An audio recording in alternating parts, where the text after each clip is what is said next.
case en terre, 3 enfants orphelins dormaient côte à côte sur une natte usée. Ils s'appelaient Kofi, Mano et Tano. Alors qu'ils dormaient profondément, le même rêve vint à eux. Dans le rêve, leurs parents leur demandaient d'aller le lendemain dans la forêt, au pied d'un grand arbre, où les attendaient 3 paquets. Ils leur interdisaient formellement d'ouvrir les paquets avant d'être revenus au village. Au lever du jour, les enfants se réveillèrent troublés mais décidés. Ils se rendirent compte qu'ils avaient fait le même rêve. Sans perdre de temps, ils prirent la route, traversant les sentiers poussiéreux menant à la grande forêt. La marche fut longue. Le soleil montait haut dans le ciel, la chaleur pesait, mais ils avançaient, guidés par la mémoire de leurs parents.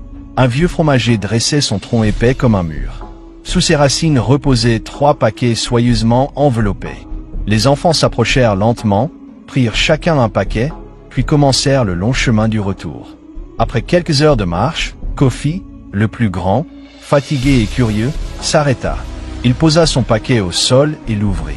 À l'intérieur, il ne trouva rien d'intéressant, le sac était presque vide. Déçu, il referma le paquet et reprit la route en silence.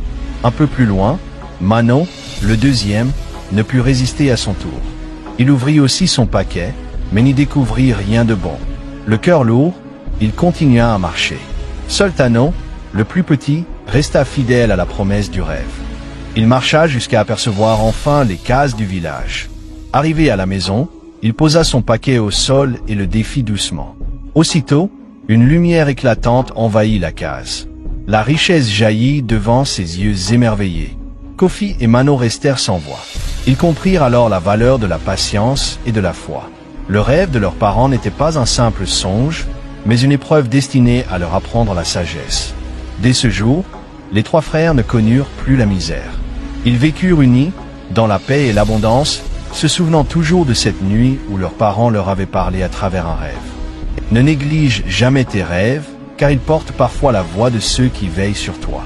Et souviens-toi, la vraie richesse naît de la foi et de l'obéissance. Voilà, j'espère maintenant que tu as vu les outils que j'ai utilisés et l'histoire en question.